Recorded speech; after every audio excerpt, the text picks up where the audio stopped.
She saw I was at war with myself, and I'm a fool. When you're at war with yourself, you're easy to divide and rule. She had me locked down. Beat me red and blue till I knew that right was white and not brown. When they make you hate yourself, you hand over your crown. She moved in, I was a guest unwanted in my own house. But he'll still continue to practice those inhuman deeds. She stole my shit, broke my dick, starved me, scarred me, got paid off the same back she whipped, let my ass bleed, left me hungry, took my industry and independence from me, took my dough, then lent me money, said that it was all to help me. And she had beef with some German next man. I went to war for her twice. Almost lost my left hand. Asked her to leave. I'll protest peacefully. I'll be the best man. She got violent. Left in the end because she was stressed out. But as she left, she took a knife out from the bedstand, carved a scar down my middle just to leave me stretched out. I survived her attempt at dead man, but see the bleeding never ends, man. My cashmere jumper still stay red, man. جورج فلويد يمارسها الاحتلال ضدنا وضد أهلنا، ضد أهلنا في القدس، ضد أهلنا في الشيخ جراح، ضد أهلنا في الضفة الغربية بحرق أطفالنا، وضد أهل قطاع غزة من خلال الحصار والقتل والتجويع. Assalamu alaikum, Bozistanians. After about a year of hiatus, I have returned to trying times. And I'm sure you guys have a good amount of questions, and I know for a fact I have a lot of explaining to do. Now, because I know this video will probably do terrible in the algorithms, I haven't uploaded in about a year, I'm going to speak to you, the viewer, as if you're a loyal subscriber, a returning viewer, a Discord friend, or even a personal friend. From uploading map videos to history videos to even better produced history videos, Bozistan is taking another turn in its development, foreign policy in my return. Which of course leads to the first question.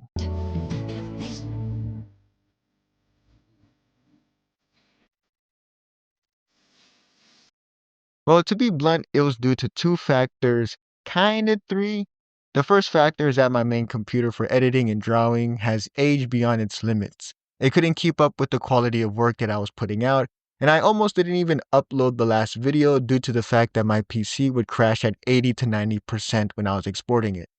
Due to a lack of funds, i.e. I was broke, I couldn't buy a new computer and couldn't edit to the quality I wanted and began to face early burnout. However, this is definitely a smaller reason, and reasons 2 and 3 are the much more important reasons. The second point is I genuinely felt burnt out from YouTube, and it was taking a massive toll on my social and personal life and peace. I had felt that the amount of work I was putting into YouTube could be directed somewhere else, somewhere better, and that my mental peace was just losing it. The internal demand for perfection and higher quality videos could not keep up with my workload and could not keep up with what my material conditions were, i.e. a broken computer. I mean, even the books I had to read alone were books that people took months to digest, and I was reading multiple books over a few weeks. Drawing took hours, if not weeks, to finish a few seconds, and maybe even, if I'm smart enough, a few minutes, if I knew how to cut enough corners. I mean, my latest video, which I would argue is my best video ever made from research to drawing, placed in a comic book form inspired by the Metal Gear Solid Peace Walker series, has done nothing compared to low quality videos I've made like the Arma 2 video and even my Hazamiya video, which I would argue is pretty low quality in production.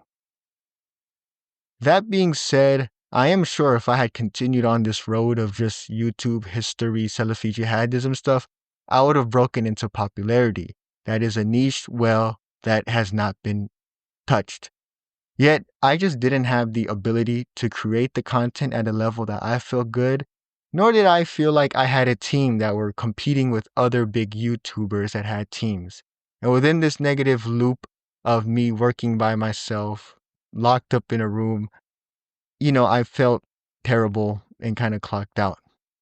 At the same time as point 1 and 2 were picking up and reaching their height, Israel began its genocidal campaign against Palestinians in Gaza. A scale of violence that forced many Muslims in America to become political or at least aware of the oppression enacted upon what we would call the Third World and the Muslim world in particular. Which I always thought was clear and that many Muslims knew this, but at the same time, we have to take into account I run Bozistan. I have to read Abdul Azam. But even on my personal time, I read Kwame Ture, I read Khomeini, I read Said Qutb, I read Malcolm X, and other harsh critics of Western colonialism and Soviet violence in the Muslim world.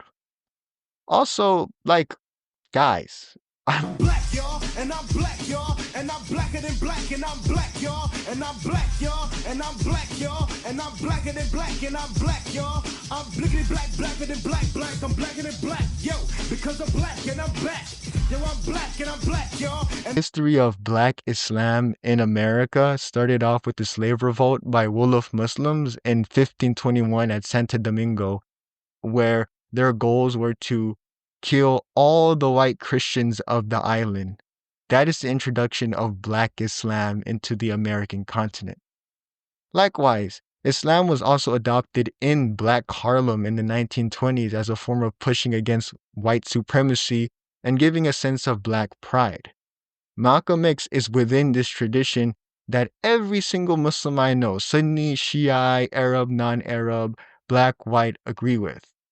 And yes, this does include the Nation of Islam, which I will personally say has a very problematic past and an un-Islamic position of Tawheed in the oneness of Allah. I'm gonna let you finish. I want to have a dialogue with you. Allah is not a tree, Allah is a man.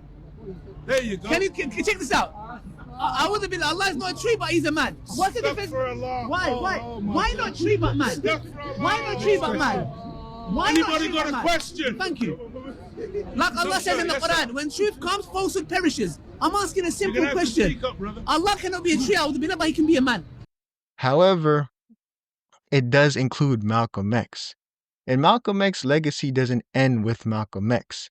The level of political Black Muslims continued into the Black Liberation Army and the Black Panther Party. And it's from this tradition that Bozistan and me personally come from. And if someone was watching very closely, they would see the slight clues I've been putting in about Blackness and Islam within my videos. But as the genocide in Gaza continued, and as the college protests, encampments, street demonstrations, and and the awareness of my local community began, it had pushed me into activism and organizing. This doesn't surprise me at all. After spending my whole life reading about Muslims and politics, it makes sense that I'd be pulled into it. Or maybe just me personally, because academics at times are cowards. It was these three reasons, but mostly 2 and 3, that pushed me away from drawing, playing video games. I was playing a Fallout 4, a modded game, okay, against the gun runners. Late night Discord hangout calls, and heck, at times just watching YouTube, let alone working on it.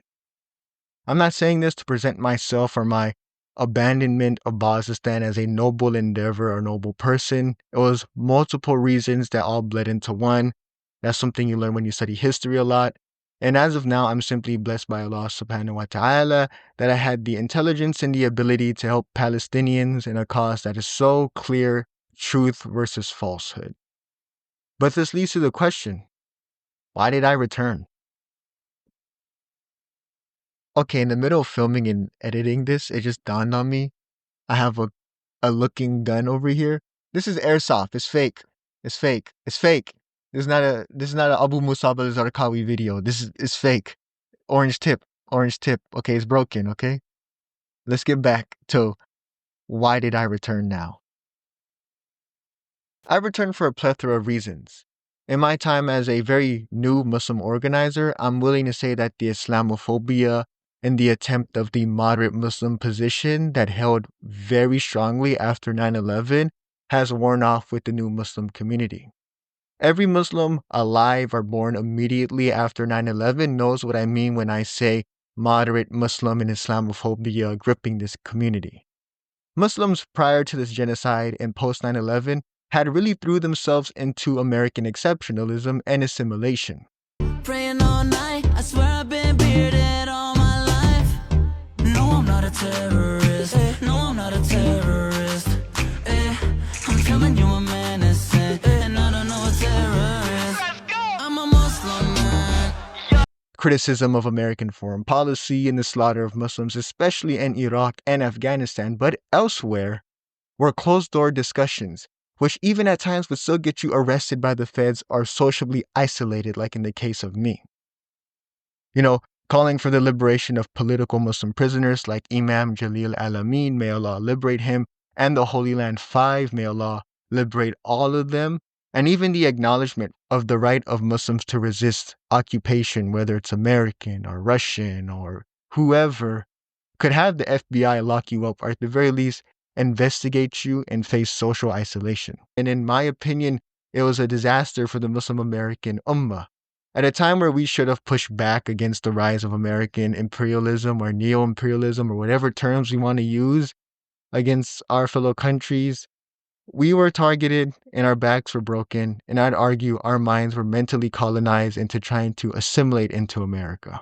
From intolerant countries where women and gays are persecuted, religious minorities are persecuted, coming to tolerant countries like in Western Europe or the United States. If they don't assimilate to the idea of America, America is not a race or a gender or a creed. It is an idea around founding values. If they don't learn English, if they're not taught in American schools about the Constitution and why this country is special, then why should we be surprised that they're seduced by radical Islam? Sure. They're seduced by mosques that teach Sharia law, and then they backlash against this culture in our country and attack us here at home. That is why the next step to extreme vetting is allegiance and assimilation, and we're not doing it in our schools. We're not making sure folks learn English. This is a press 2 for Spanish or press 2 for another language country. And what Donald Trump is saying is we got to get back to basics. And it starts with knowing who's coming into our country and whether they believe in America. And then once they're here, we need to ask them to invest in America and become part of the fabric of our country. It's a pretty simple freedom to leave a construct. religion, Nothing equality racist for about women, it. It's called Americanism. equality for minorities, including homosexuals.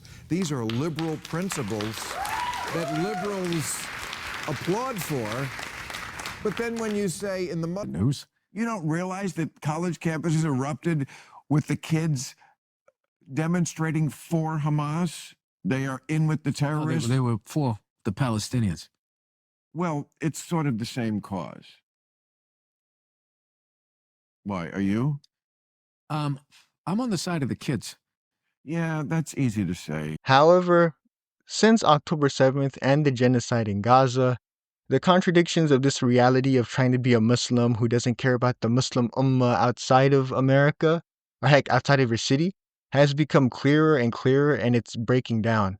Within my own eyes, I've seen Muslims gain confidence in their faith, in the idea of political resistance, and have even begun to shift away from the approval of non-Muslim white liberals and their institutions, void of just making a dawah type argument, but a genuine political argument too.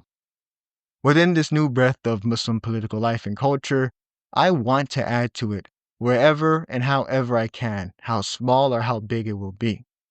Already my channel has shown this aspect of the Muslim world that is like opposed to Western liberalism or not always agreeing with Western respectability, but I'm 100% sure this turn in Bozistan, which will be a lot more activist, a lot more politically oriented, will make that confrontation, I hope, more aggressive just by the nature of how the channel is moving. Very importantly, within this new political chapter of Muslim Americans, I do fear for the Muslim community here internally and externally. Let's start off internally. As new ideas, people, and viewpoints are emerging on Muslim liberation, I've personally just seen things that I think are problematic within the wider sphere, and even within my own local, personal, intimate organizing. And these are things I want to combat. The last thing we need is some political Muslim version of Andrew Tate. Okay, what we need to do is make sure they don't have a monopoly on the voices, okay? And that everyone thinks the Muslims think like this collectively, and only Muslim liberation and Islamic resistance is through these lenses, okay? But let me explain it to you guys in a very short, intimate story about my own organizing for just a year and a half. After organizing for about a year and a half, I got into contact with some Muslims, one who was a local Assadist. We spent a year and a half arguing about the morality of the Iranian government and Hezbollah's intervention into Syria to support the dictator Bashar al-Assad. I have always been a firm supporter of the Free Syrian movement and of the Palestinian liberation struggle.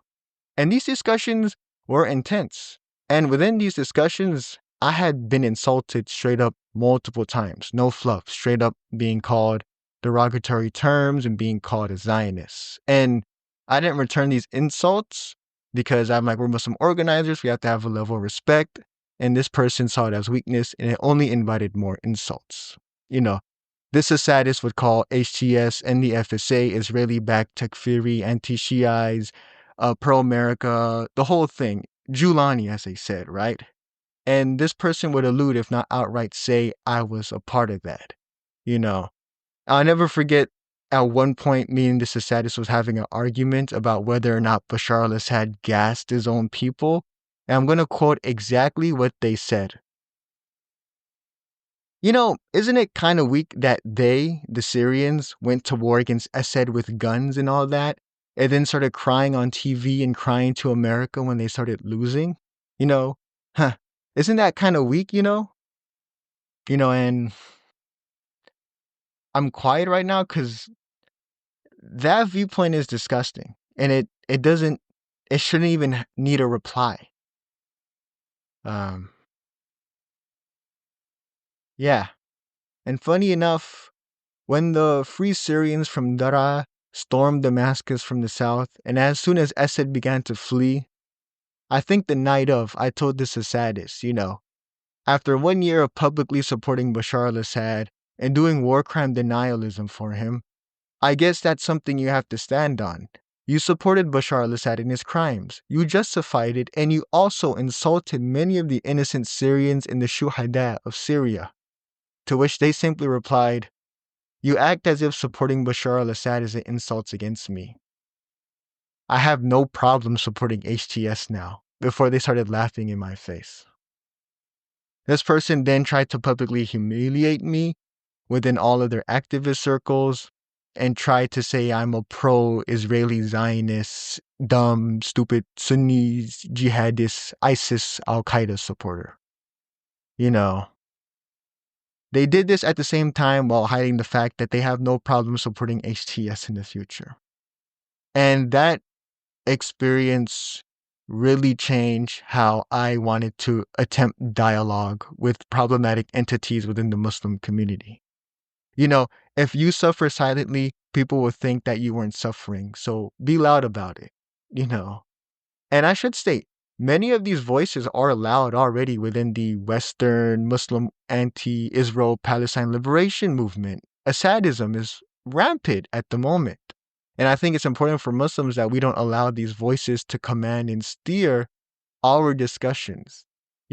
Like I've already said, in my personal life, my anti-Assad stances has caused me to face low-key forms of doxing by Assadists where they'll post parts of my face to their thousands of followers, public attempts of humiliation by trying to post my opposition to them to their followers, and just downright personal insults like being called childish and dumb. And even alluding that I'm an ISIS Al-Qaeda supporter and I do hate Shiites, which I don't. It's weird being attacked by bigger activists who have bigger sway than me in activist communities when I, for all intents and purposes, haven't even touched my YouTube yet, And this isn't even taking into account the Zionists within my own country that do the exact same scale of disgusting actions to Muslims here. As I said, I've been active in my local Palestinian organizing, and I do believe that these Assadists and these types of self-destructive tendencies should not be at the forefront of our movement, and they should especially not define how this new culture and environment of discussion within Islamic resistance and liberation should be done, at least within the Muslim American community here.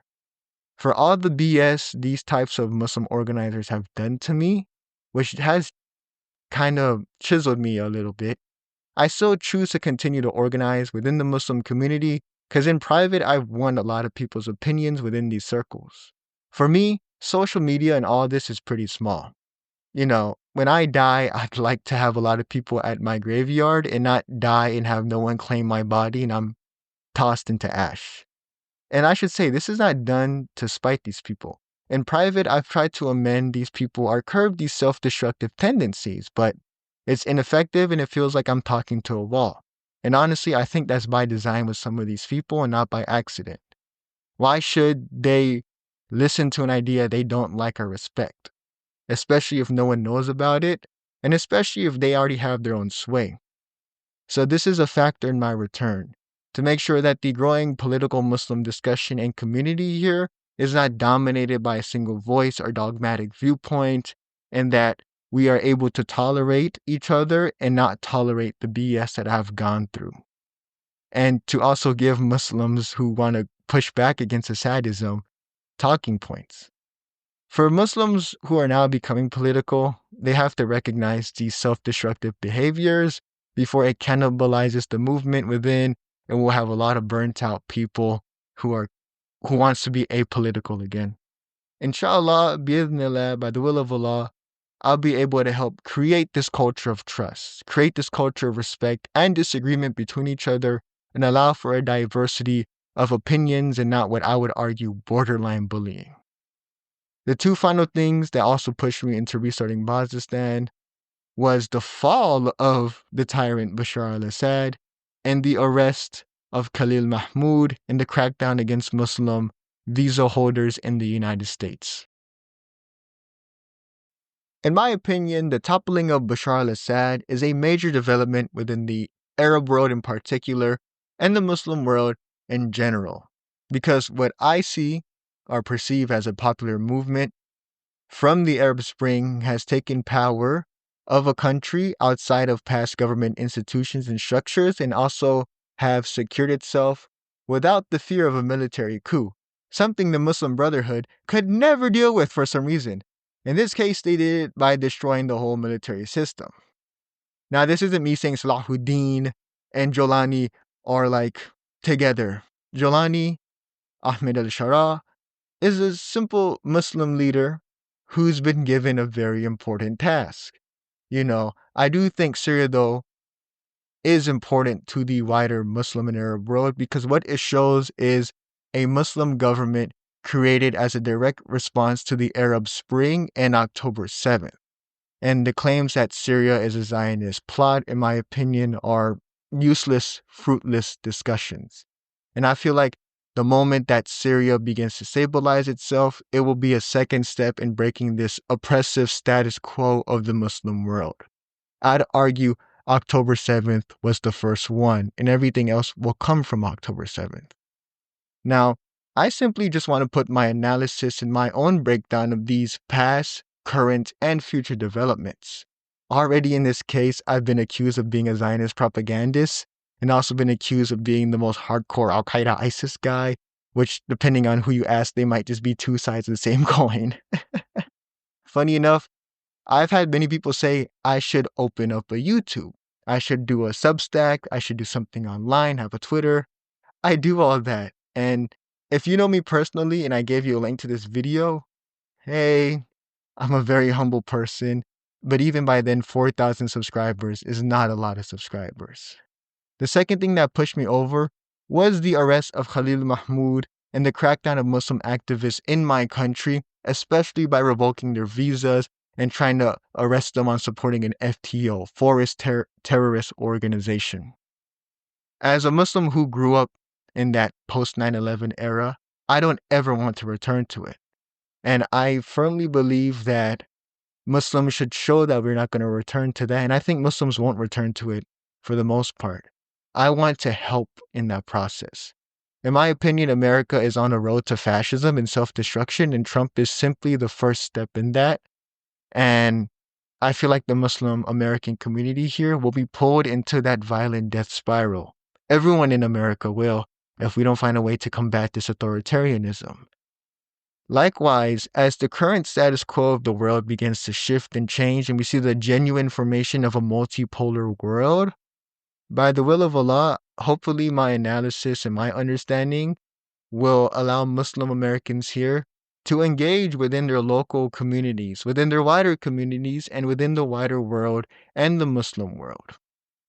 We also have to take into account, I am a Black Sunni Muslim whose interest has always been political Islam in the academic sense and in the theory sense, but also the intersections between what we would call the Black radical tradition, which includes like Malcolm X, the Black Panther Party, the BLA, WED, Du Bois, you know, the intersection between that tradition and political Islam.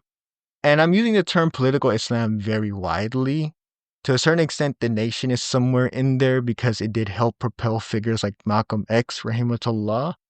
But also they assassinated figures like Malcolm X. So how revolutionary the Nation of Islam is, or how Islamic the Nation of Islam is, that's a video essay on its own later. You know, what I'm simply trying to say is that Bozistan is taking a much more interpersonal relationship and dynamic that is very unique from the past videos. I'm a Black Muslim and I see the new changes in my local community as a net positive. It reminds me and it feels like I'm brushing shoulders with multiple Malcolm X's and Sophia Bukhari's.